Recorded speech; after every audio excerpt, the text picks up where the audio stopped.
Bonjour à tous et à toutes et bienvenue dans cette présentation qui s'intitule « Les bovins de boucherie souffrent-ils de stress thermique ?» Mon nom est Véronique Ouellette et c'est moi qui aurai le plaisir aujourd'hui de discuter avec vous de cette problématique-là. Alors, avant d'aller plus loin, j'ai quand même quelques petits mots à vous dire sur la formation. Donc, premièrement, ce support de formation s'inscrit dans le module 3, donc qui s'intitule « Les grandes menaces liées au changement climatique en production bovine ». Bien sûr, il y a un module préalable, qui est le module 2, qui s'intéresse à l'évolution du climat. Et aussi, vous allez voir que sur certaines de mes diapositives, il y a des chiffres qui vont être présentés entre parenthèses. Ces chiffres-là représentent la référence d'où provient l'information et vous avez la liste complète de ces références à la fin de la présentation, donc pour ceux et celles qui désirent aller un peu plus loin. Alors, de quoi on va parler aujourd'hui? Bien, premièrement, on va chercher à comprendre le stress thermique chez le bovin de boucherie. Ensuite, on va discuter des conditions environnementales qui sont susceptibles de provoquer un stress de chaleur. On va parler des signes observables du stress de chaleur. Ensuite, on va parler des conséquences au niveau du bien-être du bovin, de ses performances et de l'économie du secteur de bovin de boucherie. Et finalement, on va parler de la susceptibilité des bovins au stress de chaleur et on va discuter des différents facteurs qui peuvent influencer cette susceptibilité. Alors, première partie, comprendre le stress thermique. Premièrement, ce qu'il faut savoir, c'est que pour performer de manière optimale, un bovin de boucherie ou un bovin laitier doit maintenir un équilibre thermique, donc un équilibre entre ses gains et ses pertes de chaleur dans l'environnement. On va commencer à s'intéresser aux gains de chaleur chez l'animal. Les gains de chaleur peuvent provenir de deux sources. On a de l'animal lui-même et on a de son environnement. Si on se concentre sur l'animal, il y a plusieurs fonctions physiologiques tout à fait normales qui dégagent énormément de chaleur chez le bovin de boucherie. On pense entre autres au métabolisme, à la digestion, à la croissance, à la gestation et à l'entretien. Donc, toute cette chaleur-là qui est produite par l'animal va s'accumuler dans notre animal. Il y a aussi la chaleur qui peut provenir dans certaines circonstances de l'environnement. Donc, on peut penser par exemple au soleil qui peut envoyer par rayonnement de la chaleur vers le bovin de boucherie.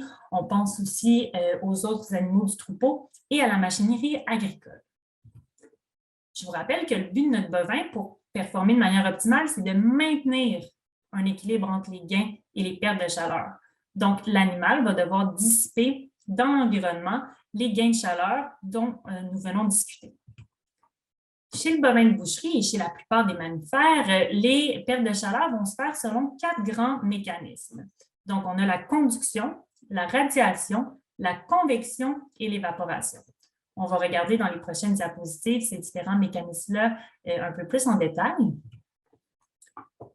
Si on regarde les 3 premiers mécanismes, donc la conduction, la radiation et la convection, ces 3 mécanismes-là vont fonctionner selon le même principe, c'est-à-dire qu'ils vont dépendre d'un gradient de température entre 2 surfaces ou entre un corps et une surface ou un fluide.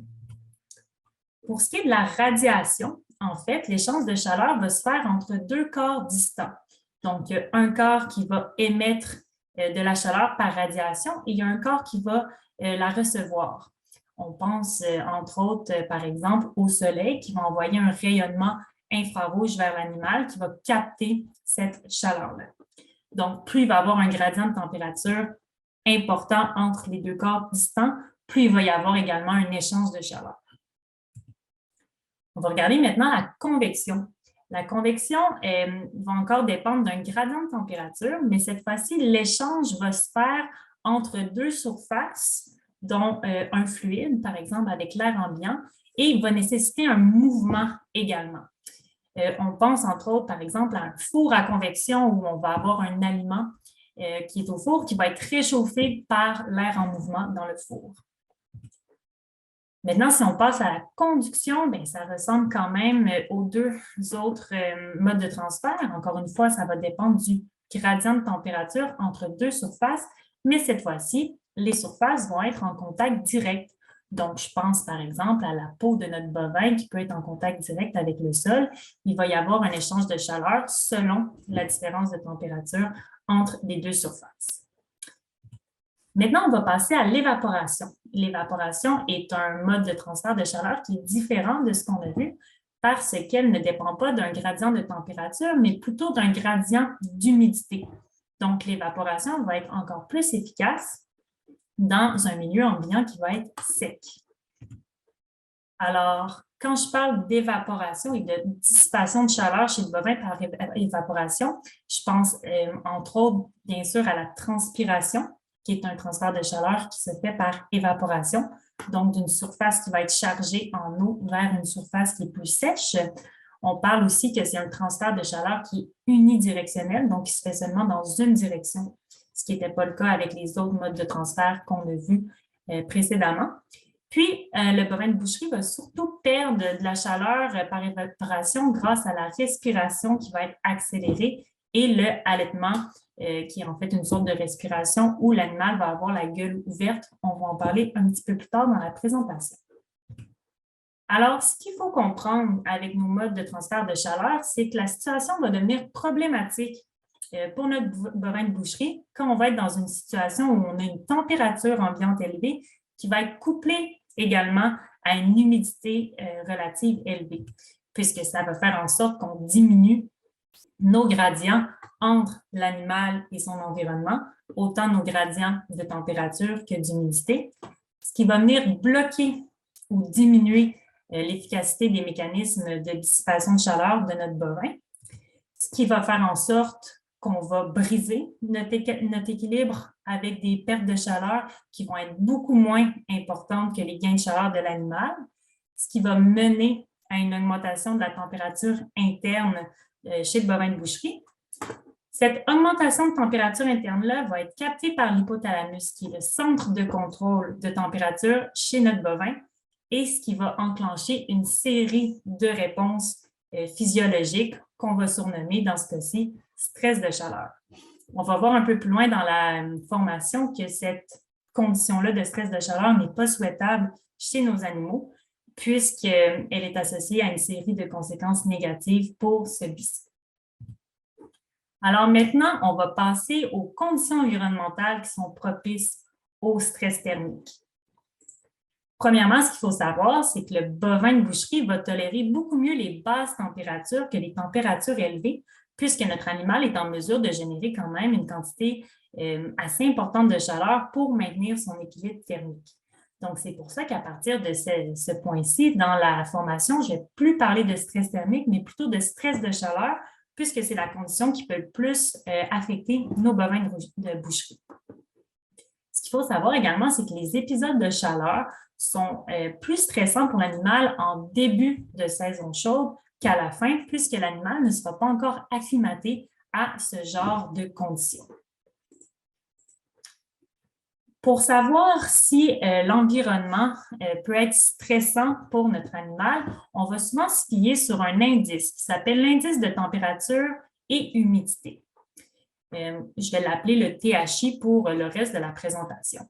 Le THI est vraiment couramment utilisé pour voir si les températures ambiantes et l'humidité relative sont dangereuses pour notre bovin de boucherie, puisqu'on a vu que le bovin va être affecté par la température et par l'humidité.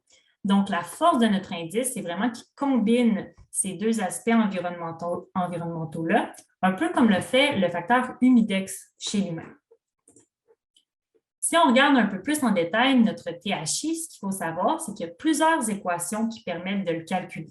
Je vous les ai mis à l'écran, cette équation-là, qui est la plus utilisée chez le bovin de boucherie. Puis, vous pouvez voir que c'est une équation qui est quand même assez simple puisqu'elle requiert seulement la température, comme vous pouvez le voir ici, et l'humidité relative. Et ces données-là sont quand même assez facilement accessibles dans nos productions, que ce soit grâce à des capteurs, mais ça peut être aussi grâce à des stations météorologiques publiques.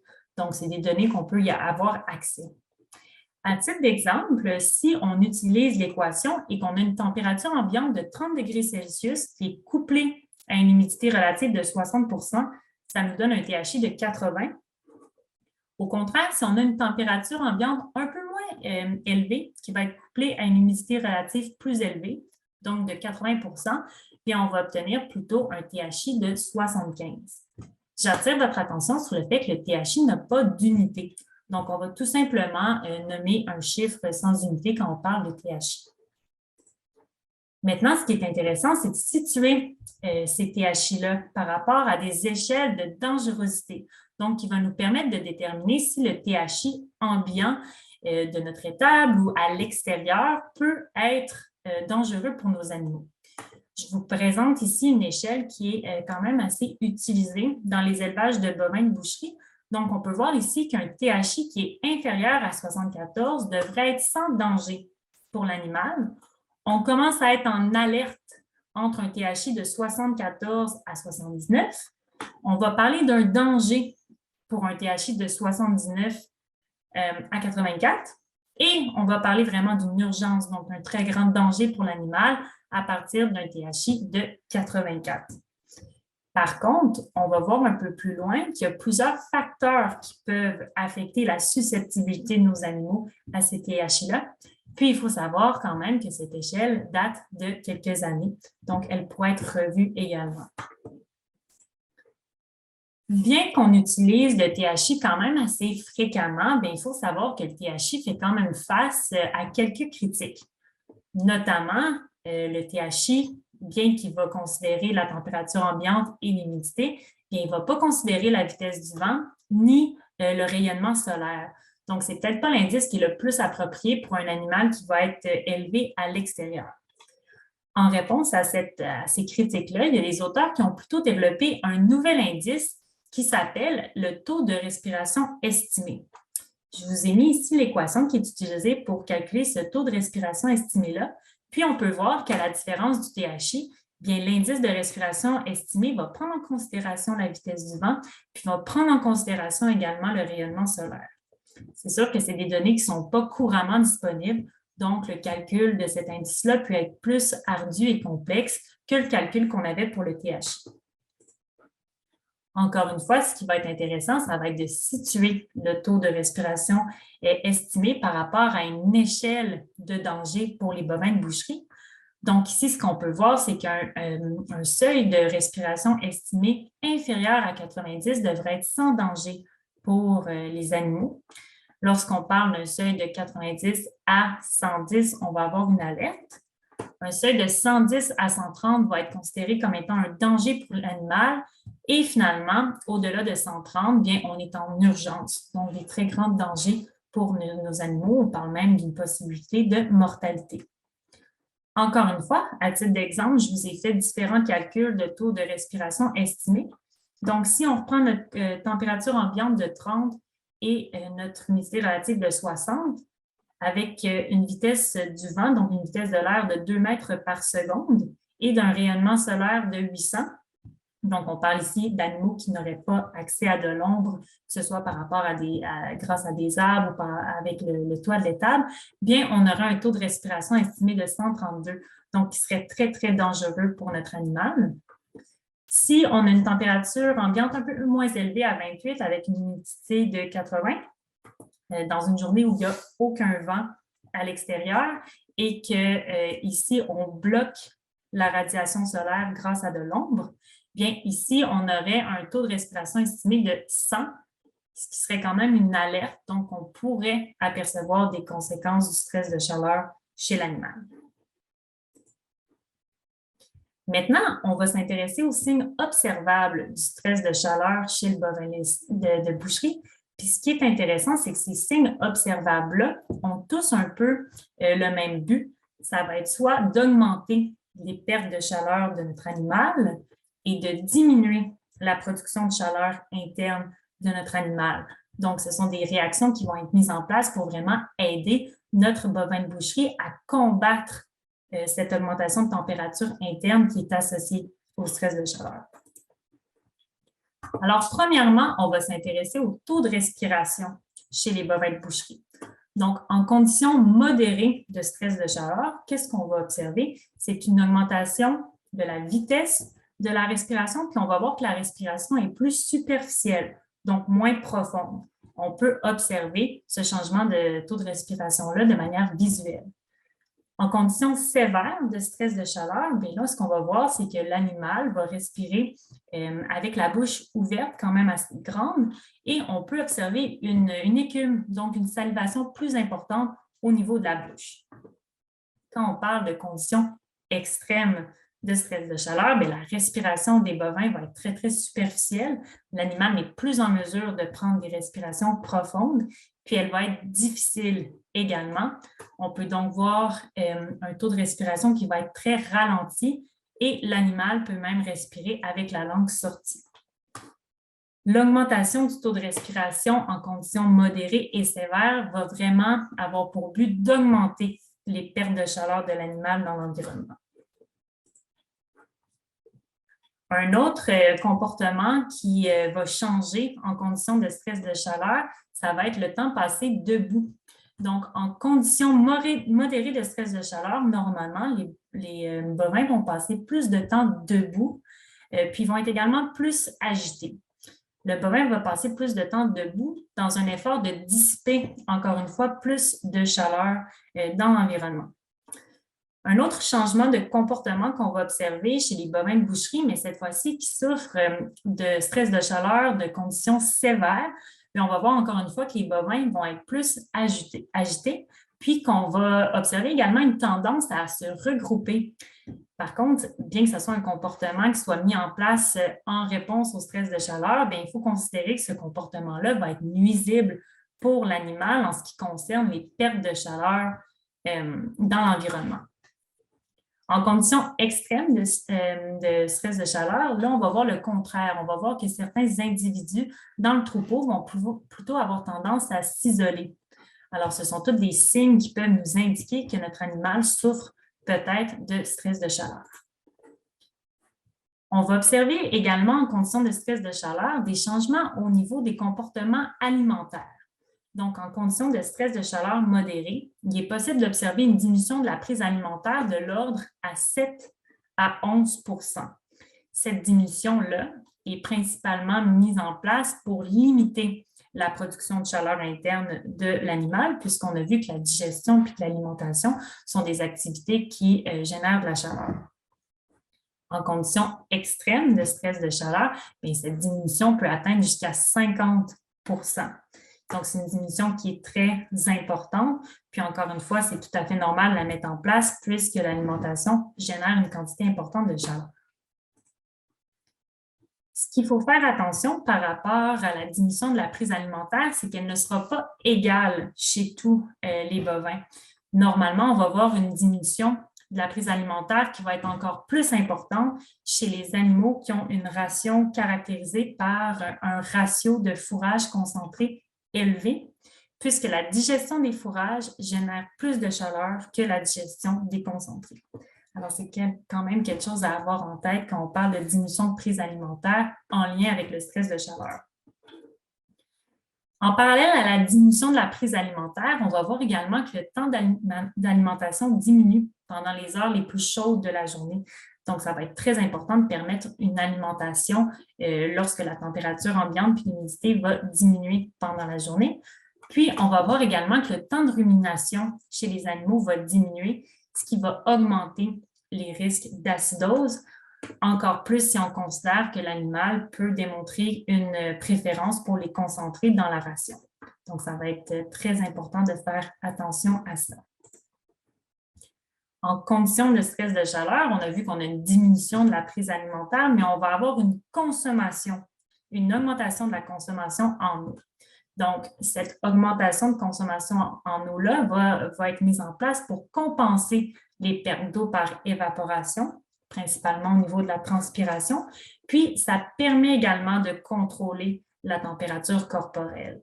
Il faut avoir en tête qu'en conditions de stress de chaleur, les besoins en eau chez l'animal peuvent doubler. Donc, ça va être important de toujours mettre à la disposition de l'animal une eau, donc une quantité adéquate d'eau et de qualité adéquate également.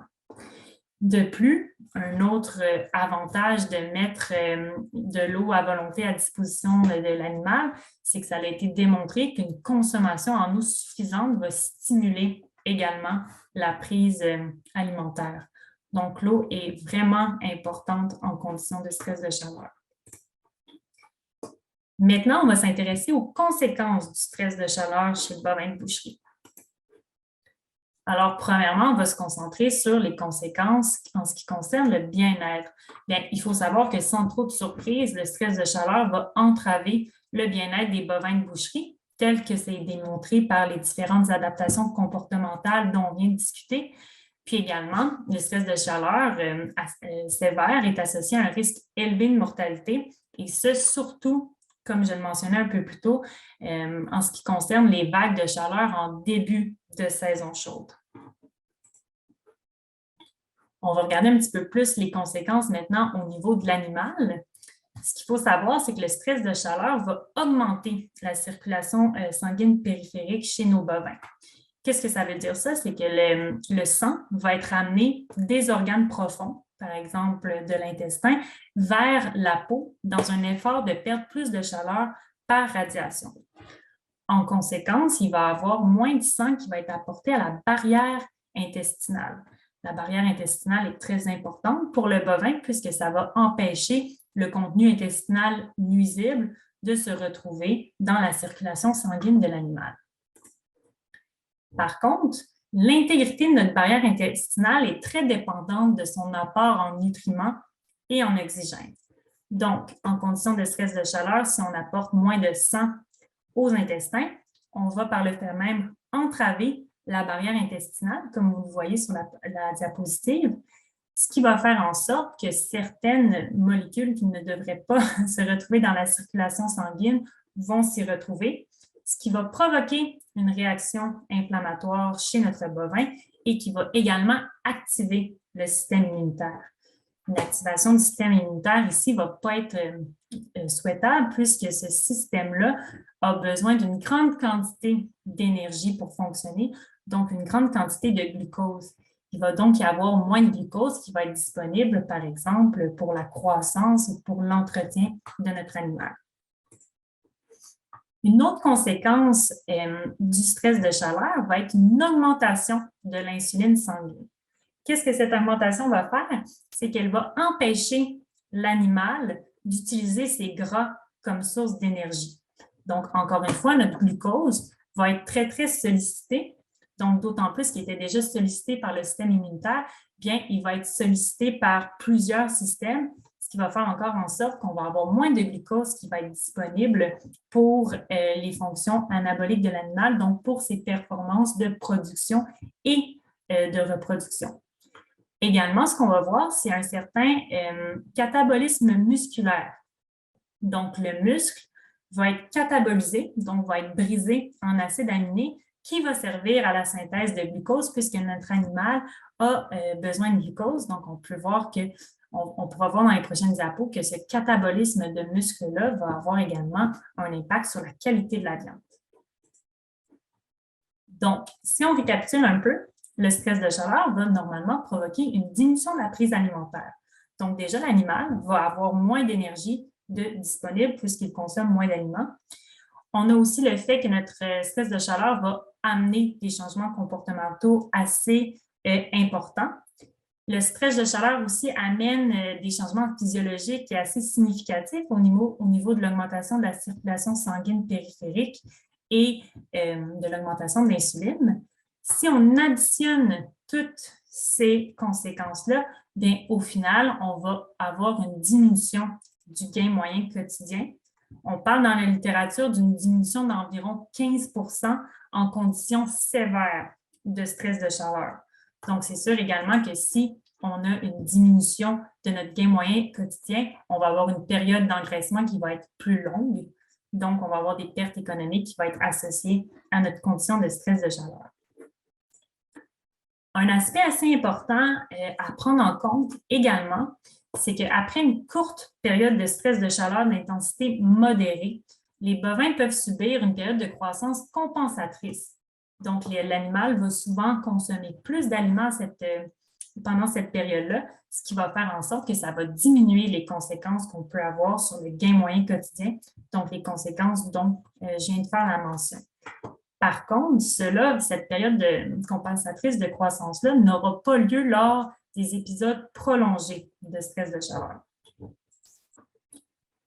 Une autre conséquence va être au niveau, comme je mentionnais, de la qualité de la viande. Donc, dans une étude où ils ont comparé des échantillons de muscles, donc de viande récoltée en saison froide par rapport à la saison chaude, ce qu'on observe, c'est qu'il y a une augmentation du pH. Il y a une augmentation de la couleur aussi. Ce que je veux dire par là, c'est que les échantillons étaient plus foncés et on a une diminution de la tendreté de la viande également pour les échantillons qui proviennent d'animaux qui souffraient de stress de chaleur. Mais je veux quand même attirer votre attention sur le fait que ces études-là étaient menées en conditions extrêmes de stress de chaleur. D'autres conséquences qu'on va voir, ça va être au niveau de la reproduction des animaux. Donc, en conditions de stress de chaleur, on a une diminution de la prise alimentaire, ce qui va faire en sorte qu'on a une balance énergétique négative. Donc, l'animal ne pourra plus combler ses besoins par l'alimentation. On va voir que cette diminution de prise alimentaire-là va également jouer sur des hormones qui sont très importantes pour la reproduction, ce qui va mener ultimement à la possibilité d'avoir des problèmes d'infertilité. Ça peut mener également à la perte d'embryons et aussi ça va provoquer un environnement utérin qui est compromis pour le fœtus en croissance dans le cas de bovins femelles. Au final, ce que le stress de chaleur peut entraîner sur les performances de reproduction, ça va être principalement observable au niveau de taux de gestation. Ici, je vous montre d'ailleurs un taux de gestation chez des animaux contrôle, donc qui n'étaient pas soumis à un stress de chaleur. On peut voir que le taux mesuré était de 83 et que quand les animaux étaient soumis à un stress de chaleur, soit modéré ou sévère, on avait une diminution assez importante de ce taux de gestation. Également, c'est rapporté dans la littérature que chez le mâle, bien, le stress de chaleur peut diminuer la qualité de la semence. Bref, ce qu'il faut comprendre, c'est que le stress de chaleur peut avoir des conséquences profondes sur les performances de reproduction de l'animal. Donc, c'est sûr que si on a en tête que le stress de chaleur peut avoir des conséquences sur les performances de production de l'animal au niveau du gain moyen quotidien et de sa reproduction, puis qu'il y a quand même aussi un risque de mortalité sous le stress de chaleur, bien, c'est sans trop de surprise que le stress de chaleur peut également avoir des répercussions assez importantes sur l'économie du secteur de boucherie. D'ailleurs, dans une étude américaine qui a considéré les différentes conséquences chez les animaux, donc autant des conséquences au niveau de la mortalité, des diminutions de performance, puis des diminutions de performance de production et de reproduction, bien, au final, l'étude rapportait des pertes pour le secteur des bovins de boucherie associées à 282 millions de dollars américains par année pour l'ensemble des États américains. Par contre, ce qu'il faut prendre en considération, encore une fois, c'est que les conditions climatiques qui sont rapportées dans l'étude américaine ne sont pas les mêmes que les nôtres et qu'on a également des contextes de production différents. Donc, ces chiffres-là ne sont pas nécessairement complètement adaptables à notre production québécoise. Par contre, ça peut nous donner une idée que le stress de chaleur peut avoir des conséquences assez profondes et significatives sur l'économie du secteur de bovins de boucherie. Maintenant, on va passer à la susceptibilité des bovins au stress de chaleur.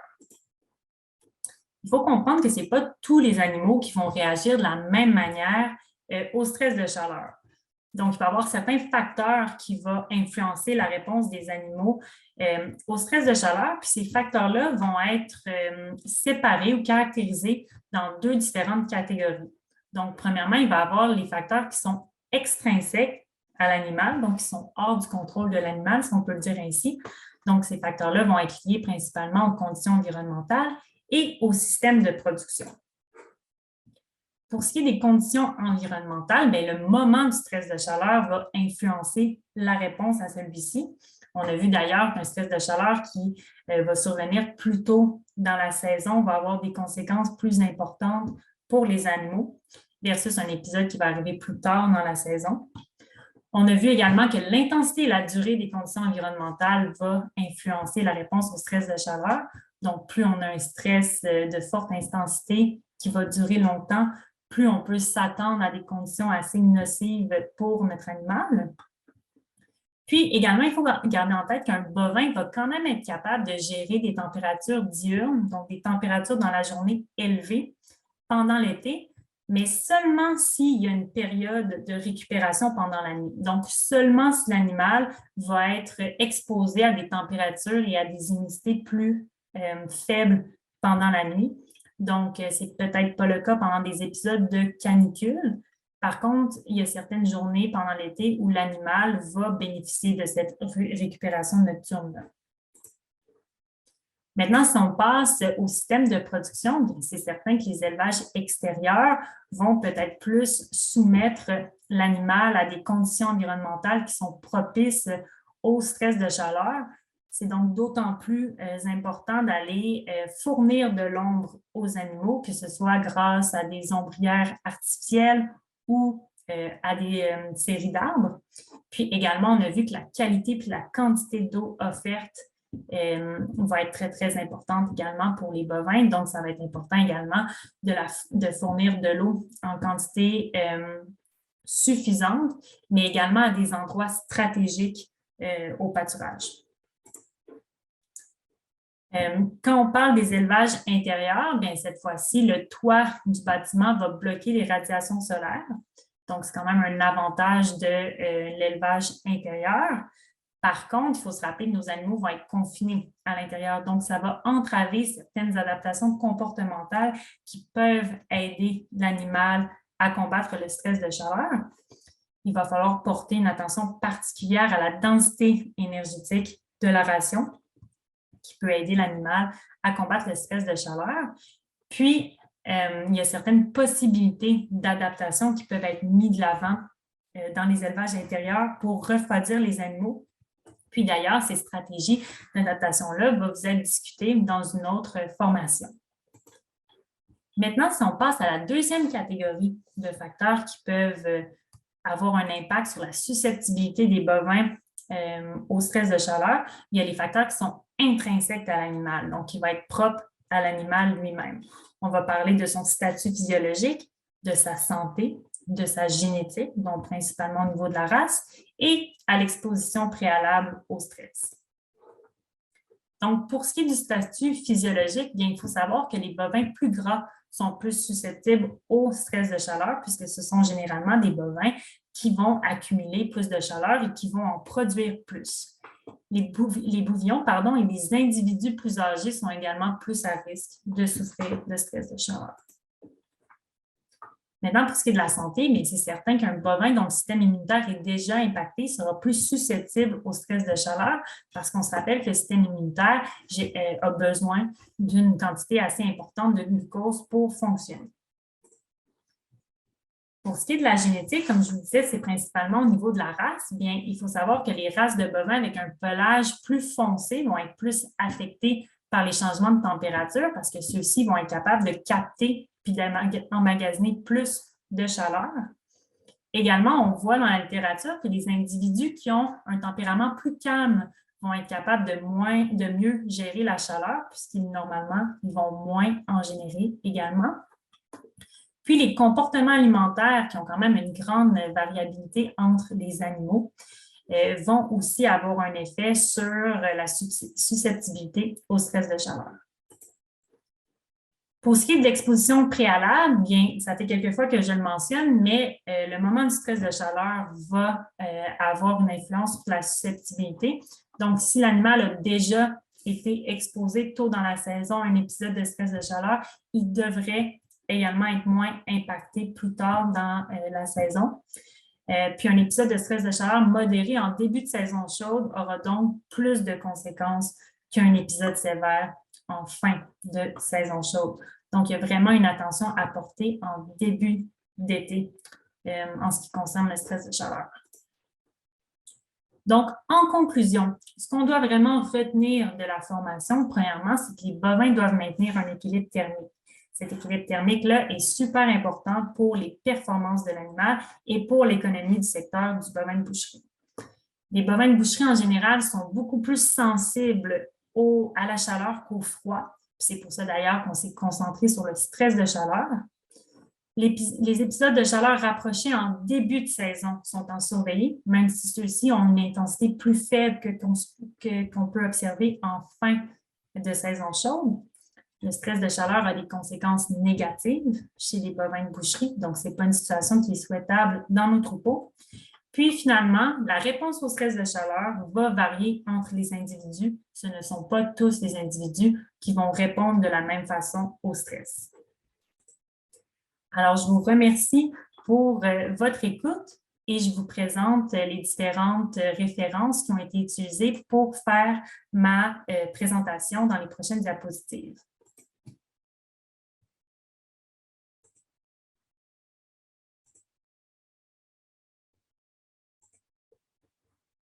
Merci.